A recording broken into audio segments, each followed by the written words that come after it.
Eliot Borenstein is professor of Russian and Slavic studies and vice chancellor and vice provost for global programs at New York University. He is the author of numerous books, including Men Without Women, Masculinity and Revolution in Russian Fiction, 1917 to 1929, Overkill, Sex and Violence in Contemporary Russian Popular Culture, Plots Against Russia, Conspiracy and Fantasy After Socialism, Marvel Comics in the 1970s, The World Inside Your Head, Soviet Self-Hatred, The Secret Identities of Post-Socialism, and Russian Culture Under Putin. Today, he is speaking about his most recent research from The Politics of Fantasy, Magic, Children's Literature, and Fandom in Putin's Russia, which is literally hot off the press, as it was published only in August of this year. Professor Borenstein, it is our pleasure to welcome you to the Harry Potter Academic Conference. Thank you, Karen. I have to say this is the coolest conference invitation I have ever gotten, and I'm really, really glad to be here. It's a bummer that it's the off year, but but virtual is far better than nothing, and I'm really glad to have a chance to speak with everybody. As you heard, this is from my book, which was originally going to be called Harry Potter in Russia, but two different presses were actually afraid of J.K. Rowling's lawyers, so we have the much less sexy title about the politics of fantasy. But it really is a book about Harry Potter in Russia and all of the various ramifications of bringing Harry Potter to the Russian Federation. I am now going to share my screen. If Sybil Trelawney, so that's my book, if Sybil Trelawney, the hit or miss clairvoyant whose inner eye rarely allowed her to see the future of Hogwarts correctly, had gazed into her crystal ball at any time during her first appearance in Harry Potter and the Prisoner of Azkaban, it's unlikely that she could have predicted the future that her native franchise would have throughout the world, let alone in the former Soviet Union. It was 1999, the last year of Boris Yeltsin's increasingly inebriated presidency, when both the government and the economy of the Russian Federation were on life support, and Vladimir Putin was only the latest in a series of eminently replaceable prime ministers whose tenure was rarely longer than that of a professor of defense against the dark arts. Even if Trelawney had been able to conjure up one of her rare accurate visions, would anyone have believed her if she'd told the truth? That Pottermania would conquer the globe, that J.K. Rowling would squander years of accumulated goodwill on increasingly venomous transphobia, that the film adaptations of the books would eventually get a good director, and that said director would have been previously famous for a Mexican film about a threesome involving two high school boys and an adult woman dying of unspecified movie cancer.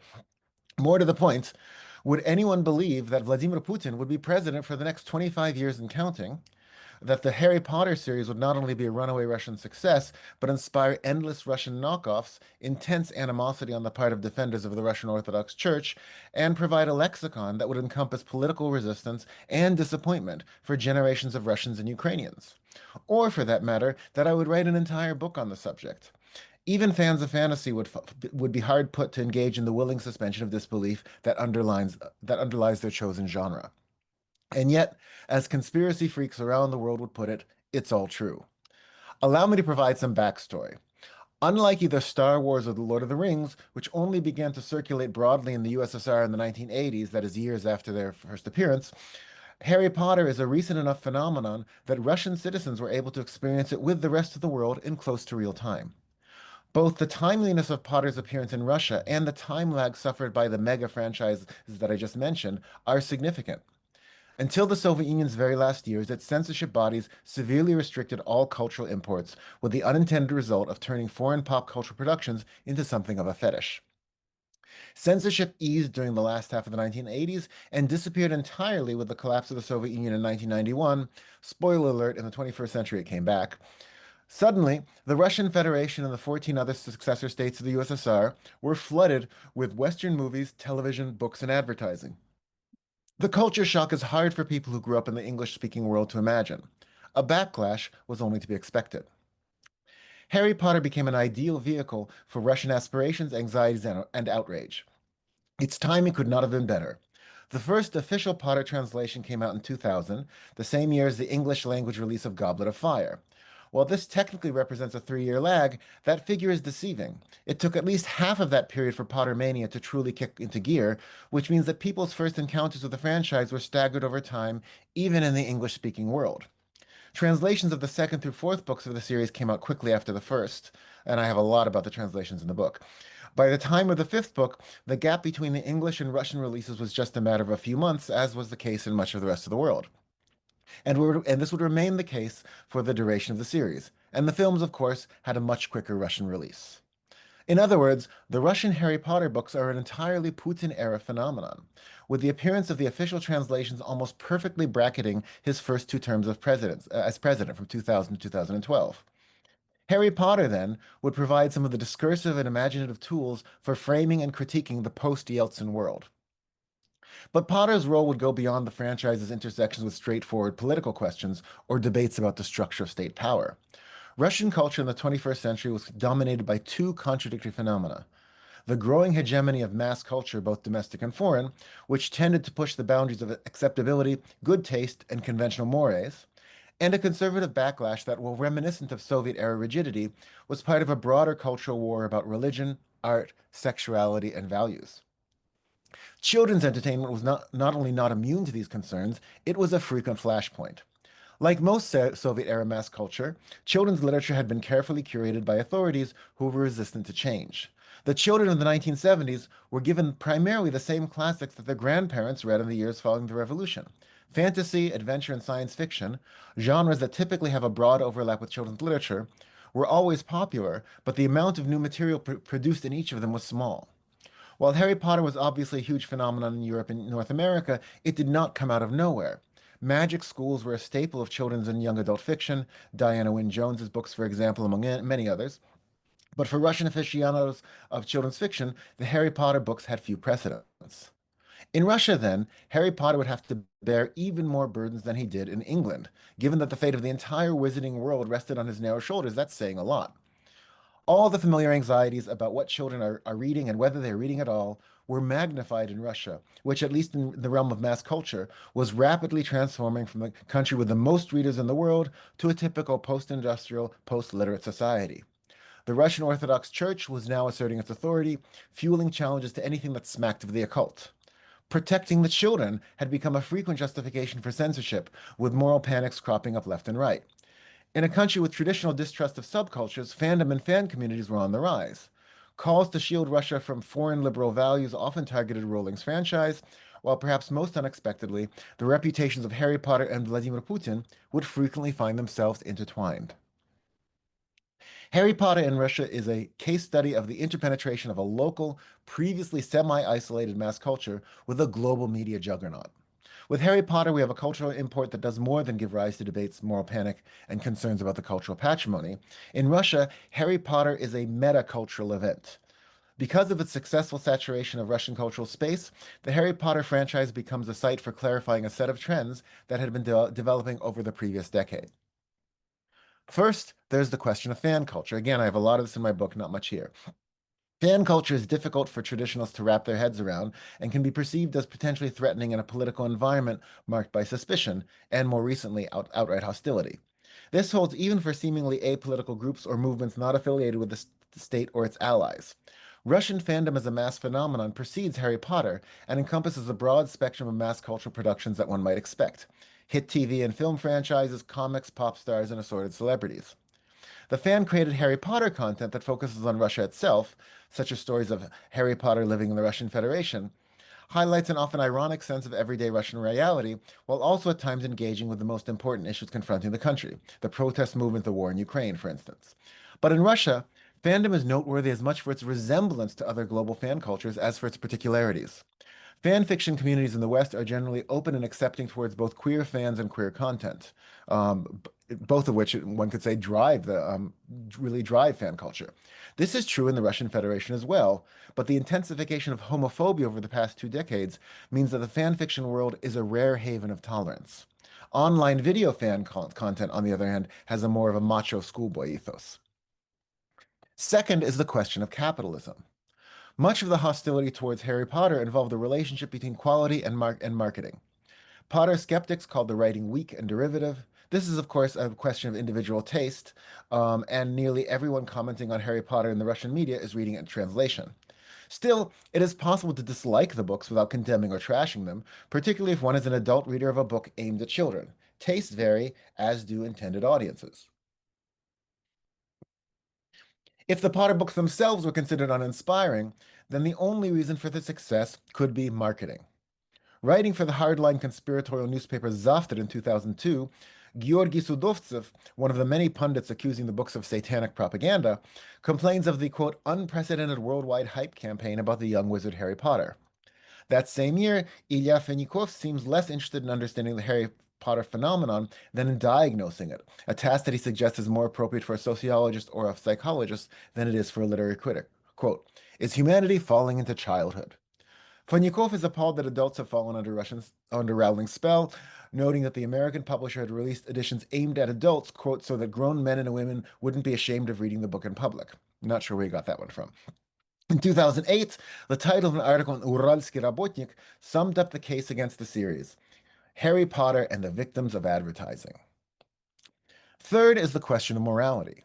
The conservative turn that marked Putin's return to the presidency in 2012 had already been building, both on the local level throughout the country and through the church's increasing insistence on policing public morals.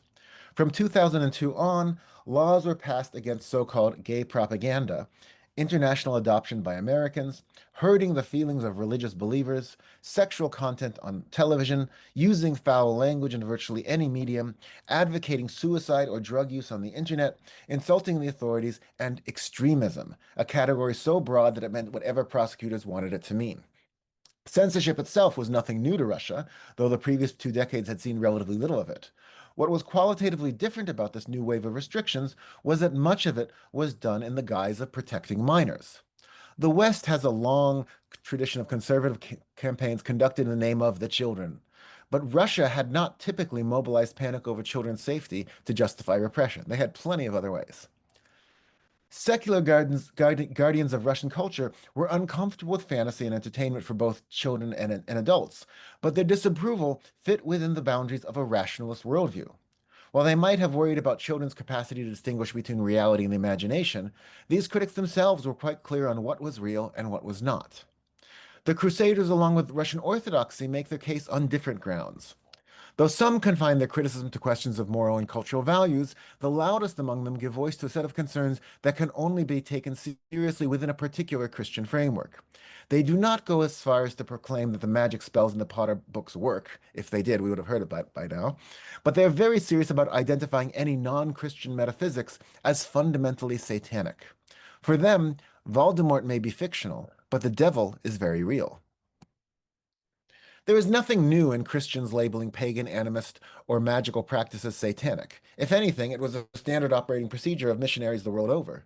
But Russia had little recent experience of this sort of thing. Echoes of the notorious 1980s satanic panic spread beyond North America, but the Soviet Union, with its official atheism and limited psychotherapy apparatus, was spared. Unfortunately, post-Soviet Russia was quick to make up for lost time thanks to the religious turmoil that followed 1991. I don't have a new slide for a while, but I didn't want to make everybody look at this for the next few minutes. The proliferation of new religious movements led to an active Russian anti-cult movement, in this case led by scholars with strong ties to the church. As a result, tirades about the threat of satanic phenomena, starting with but not limited to so-called cults, were couched in the language of scholarship, much of which was borrowed from Western anti-cult writings before developing in its own amazing crackpot ways in recent years. Thus, the post-Soviet discourse of Satanism fit a larger pattern of Russian latter-day conservative thought. It decried the West as a source of nearly all the social evils that beset the country, while relying on the intellectual and occasionally financial and organizational resources of Western conservatives. In December 2002, a woman filed a complaint with the Moscow prosecutor's office against Rasmian, the publisher of Harry Potter, for occult propaganda. The prosecutors declined to charge the company for lack of evidence. In the following year, the conservative Sovetskaya Rossiya newspaper published a transcript of an interview with Professor S.N. Nekrasov called Pottermania as the End of Western Civilization, in response to letters from Russian Orthodox believers about the satanic threat of the Potter book.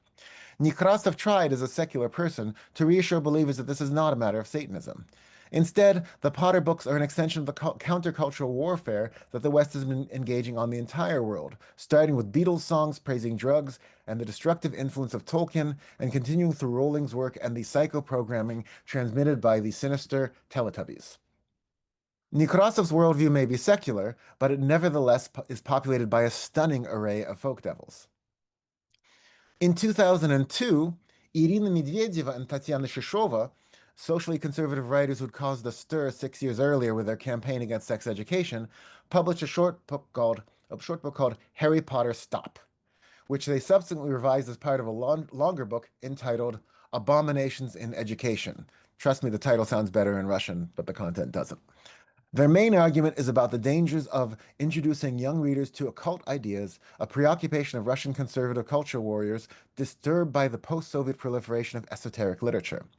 Towards the book's end, they speculate about the real motivation behind the Harry Potter advertising campaign. It turns out that Harry Potter is the culmination of a CIA brainwashing process that began with MK Ultra, continued with the counterculture and the propaganda of sex, drugs, and rock and roll, and has now targeted younger children. Quote, "This is what we've come to, the same as always, the combination of rock music, sex, and drugs, the new satanic values. It seems that the Satanists are now openly grasping for power." In their view, the book is filled with grotesque descriptions to which children should never be exposed, and death is often treated lightly, even joked about. Every joke involving death is cited as another example of the book's immoral cynicism, helping them build the argument that Rowling is encouraging a preoccupation with death that verges on worship. Throughout their book, Medvedev and Shishova implicitly subscribe to the media effects school of criticism. The text encodes messages that naive readers will always decode in a predictable fashion, acting upon the instructions the code contains. This position informs their claim that 20 Novosibirsk school children were poisoned by 8th graders who gave them a drink they claimed was made from a magical Harry Potter recipe.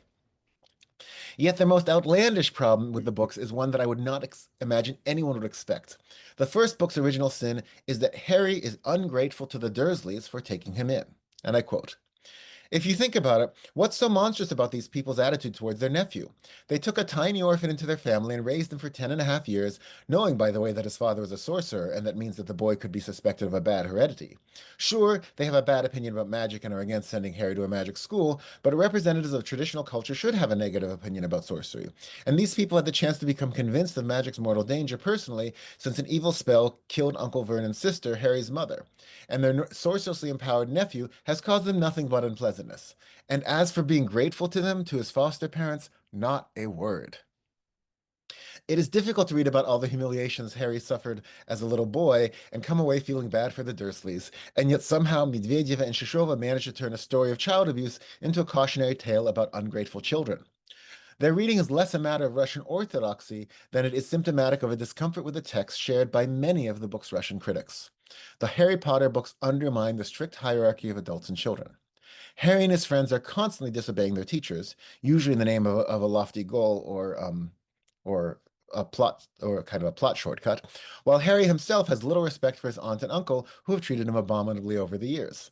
This brand of conservative argument is not, strictly speaking, political, and is certainly not the result of Putinism, but it does end up fitting in quite well with the emerging conservatism of the later Putin years. Authorities should not be subject to questioning.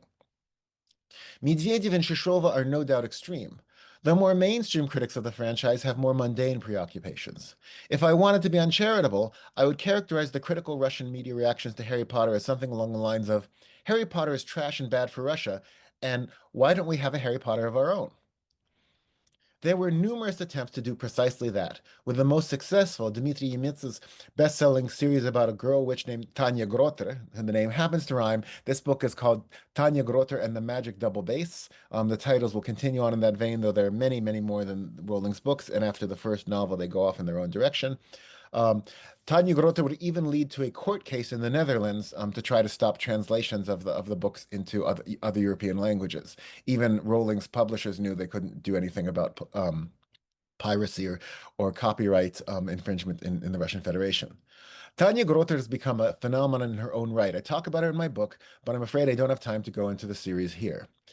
You can find her books in English on the internet through what looks like really bad Google Translate. It's almost unreadable, and in the original, it's almost readable. Instead, I'd like to talk about an infamous flop that points back to the ideological underpinnings of the anti-Potter movement, a book and film called Kids versus Wizards. The story of Kids versus Wizards goes back to 2004 when the book with that name first came out. Allegedly written by a best-selling Greek author named Nikos Zervas, the books were most likely, that's a series, the books were most likely composed by one or more Russian writers working under a pseudonym. Despite the claims that Zervas had won multiple awards in Greece, no one in his native land has heard of him or his book. Kids versus Wizards is a polemic against the sins of the liberal West in general and the pernicious influence of Harry Potter in particular. The novel begins with the arrival of a teenager named Leo Rybinovsky at Moscow's main international airport. Born in Russia and marked as Jewish, and the anti-Semitism in this book is just dripping, Leo is an agent of the World Wizard League, a satanic cabal devoted to world domination. The League wants to use his status as a Russian Harry Potter to undermine the faith and morality of the Russian Federation's children and thereby bring the country into its orbit. Through numerous public appearances, Leo is tasked with teaching Russian children to transform their natural faith in miracles, which are acts of God, into a belief in magic, which is decidedly not. For years, the League has tried in vain to break through the notorious Russian shield that protects the country from evil. Turns out that Russian shield is Russian Orthodoxy. But thanks to the spread of Harry Potter and similar books, they have discovered that seemingly innocuous children's stories about magic can weaken the resistance of the young. A Russian Harry Potter should be able to destroy the shield completely. The battleground for Russia's soul will be in Russia's schools. This is why the plot begins by focusing on two Russian educational institutions, an English language magnet school for children of the rich, and Moscow's Suvorov Military Academy. Named after the revered 18th century Field Marshal Alexander Suvorov, the Suvorov Academies do actually exist. They are a network of boarding schools for boys aged 10 to 17 throughout Russia. For cultural conservatives the world over, schools are the battleground for children's souls. Zervas simply makes this proposition explicit.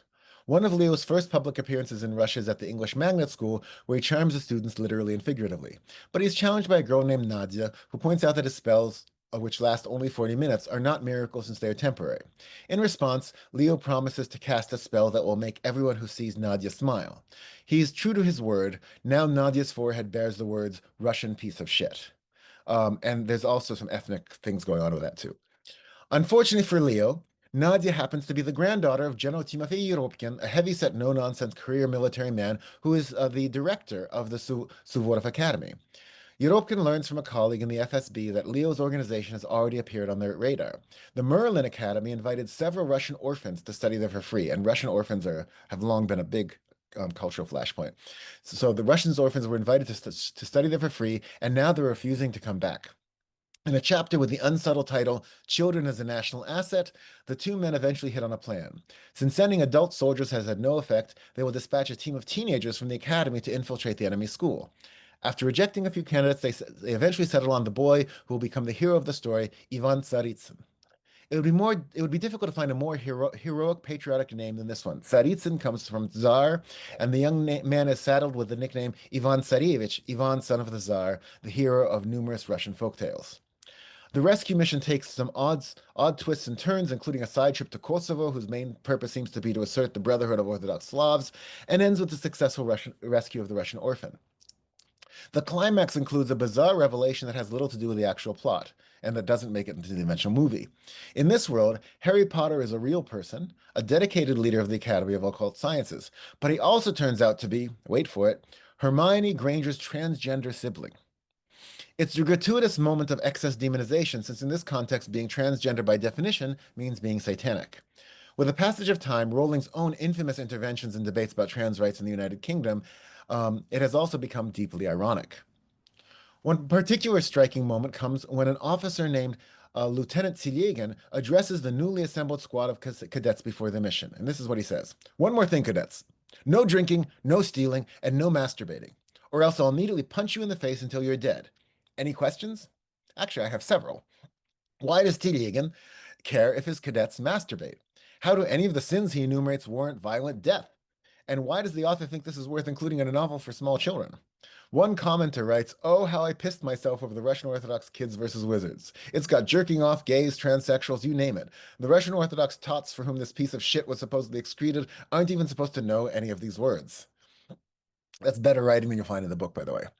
If anything, Tsaritsyn's reaction to Telyagin a young Tsaritsyn, as Ivan Tsarevich's reaction to Silegin should raise more eyebrows. And then back to quoting, "No, sir," the cadets shouted back in unison. The boys were really starting to like this lieutenant. Tsaritsyn's eyes devoured the pockmarked mustached face with delight. Now that's a real officer. Neither tall nor large, but flexible, as if his body were made out of coiled iron cables. A beast, a real beast. He wanted to be just the same. It's a shame that Zervas never developed an active fan base, since he's already given fan fiction writers a head start on the inevitable Tsaritsyn Telegin slash fiction. This brief scene is a condensation of the book's heady mix of homophobia and homoeroticism, steeped in a cult of violence for its own sake, and the familiar, unacknowledged eroticism of alpha dominance and beta submission. If this were the Omegaverse, Tsaritsyn would probably end up pregnant with Telegin's werewolf baby.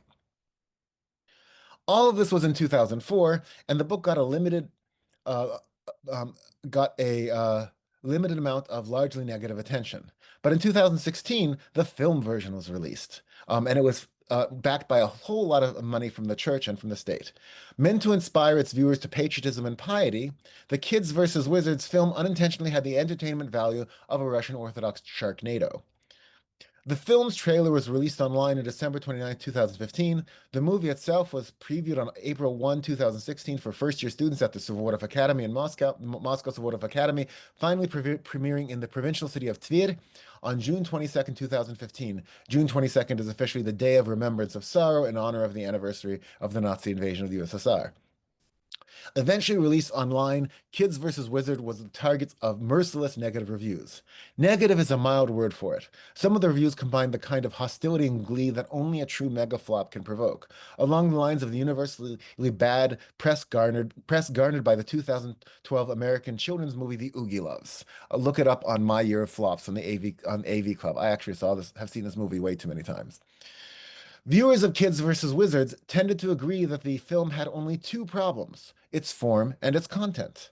The content is close enough to the book that we can let it pass for now. The form is the entire reason for adapting the novel into another, presumably more popular medium. Despite a healthy budget and the participation of some well-known animators, Kids vs. Wizards is a masterclass in technical failure. Wherever the money went to fund the project, it was not spent on animation. In fact, Kids vs. Wizards is a strange hybrid of animation and live action. This is not unprecedented, going back at least as far as Disney's 1971 Bedknobs and Broomsticks. However, Kids vs. Wizards does not mix animation and live action in a single frame. Instead, the film starts out with live action, switches to animation, and moves back and forth over the duration of the movie. The live action is a bunch of soldiers standing around talking, and strangely enough, their conversation is dubbed, and no one quite knows why. Dubbed in Russian. The upshot is the animation is bad, the dialogue is terrible, and the film is unlikely to have persuaded anybody to give up either Pokemon or masturbation in favor of the Russian Orthodox Church. Finally, I want to draw your attention to the ways in which the Russian and Ukrainian reading and viewing publics have used Harry Potter to make political statements. On January 30, 2003, a little over 3 years after Vladimir Putin came to power, and less than 2 months after Warner Brothers released Harry Potter and the Chamber of Secrets, The Guardian published a brief news story with the eye-catching headline, "Russian lawyers say Harry Potter character Dobby is based on Putin." Accompanying the story was a set of two side-by-side photos that helped launch 1,000 internet memes. The CGI animated house elf on the left and the presumably flesh and blood president on the right. Russia's lawyers were not the first to draw the comparison. According to the article, a BBC Children's website has already created an online poll to resolve the question. Of 5,500 votes cast, just over 54% agreed that Putin and Dobby had probably been separated at birth. In the book, I explain why this is really unlikely to have been deliberate, just because of the timing involved. Upon winning the 2012 presidential elections, Putin spoke to a crowd of supporters with tears glistening in his eyes. Photos from the scene used elements of the wizarding world to imagine a different scenario, captioning it, "The master has given Dobby a sock," and "Dobby is free." Others included pictures of the two with a parody of the World War II slogan, "Have you signed up for the army? Have you voted for Dobby?" In another, Putin and the belligerent house elf creature are in the one photo, while Putin and Lukashenko, the dictator of Belarus, are in the other, suggesting that the two pairs are basically the same. Another meme has Dobby looking up as if addressing someone with a caption, "Is your name Putin? Hi, Dad." The same photo is also captioned elsewhere, "Vladimir Putin as a child." In the immediate aftermath of the February invasion of Ukraine, Galina Timchenko, the editor of the independent news outlet Meduza, called the leaders of the Russian Federation vampires and Death Eaters. Around the same time, Meduza published some of the more biting online responses, primarily memes, to Putin's pro-war speech in front of a new monument to Soviet soldiers. In one of them, Putin was simply replaced by Voldemort. In another, Putin remained, but instead of the statue, a perhaps unintentionally disturbing design in which the man's legs fade into tatters, the Russian president delivers his address while a Dementor floats over his left shoulder. The story's headline states it clearly. The statue looks like a Dementor, so the president is now nicknamed Vovandemort, using a common nickname for Vladimir. A legislator insisted that the article violates the Russian law against disrespecting the country's leaders. There are some things that must not be joked about. The war with Ukraine unleashed a flood of Harry Potter jokes and memes and videos and so on and so forth. When Putin becomes Voldemort and Zelensky turns into Harry Potter, the use of Rowling's narrative framework is more dramatic. Two sides really are at war. Imposing a fantasy model onto a real-life deadly conflict risks trivializing the death and suffering of real people. In actuality, however, applying Harry Potter to the war in Ukraine has not been for the purpose of downplaying the fighting. Quite the contrary. In turning to fantasy, Ukraine and its supporters are fighting Russia on its own turf. While the origins of the comparisons of Putin to Voldemort are murky, it gained international attention thanks to a mural in the Polish city of Poznan. Painted by an artist who uses the nickname Kava, the mural is divided into two parts, one for Zelensky, the other for Putin. On the left, if one stands facing the mural is Zelensky with the Ukrainian flag billowing behind him and the English words "Free Ukraine," which you cannot see here, lettered in the top right corner. Though immediately recognizable as the Ukrainian president, Zelensky, thanks to a few minor alterations, looks like a grown-up Harry Potter. He sports the round, retro glasses that Daniel Radcliffe wore in the movies, but the lightning-head-shaped scar on his forehead has been replaced by the Latin letter Z, which Russia adopted as a patriotic anti-Ukrainian symbol soon after the February invasion. In Zelensky's Kiev, it is daytime and the sky is blue. To his right is Putin, possibly in Moscow and definitely at night. Arms outstretched and wearing a green robe, Putin bears the familiar facial deformities of Voldemort. He's deathly pale with a frog-like mouth and two slits instead of a nose. Naturally, the international news media picked up the mural story. More important, so did the internet. The Zelensky-Putin mural reminds us of the power of memes in the 21st century. Framing Putin as Voldemort is an idea that seems to have originated on the internet, but this pairing came to life in a medium that could not be further away from pixels and bytes. What could be more solid than a painting on a wall? Zelensky as Potter arrived in a very material form, but clearly the idea the mural conveyed is more important than the mural itself. That idea quickly made the species bump from meme material as didn't matter to the now familiar form of the internet meme, making it accessible far beyond the confines of Poznan. The point of all of this, of course, is not to adjudicate which political figure is the best analog to Harry Potter and which one is a noseless genocidal monster, although let's face it, the question practically answers itself. Rather, that Harry Potter, a series of British novels and films about a magical chosen one's adventures at boarding school, has jumped across not just borders, but entire cultural and political systems. An old Soviet joke has it that Soviet Premier Leonid Brezhnev was, quote, a minor public figure who lived in the era of Soviet pop superstar Alla Pugacheva. Trust me, it's funny. Perhaps one day, Vladimir Putin will be a minor authoritarian leader who lived in the era of Harry Potter. Thank you.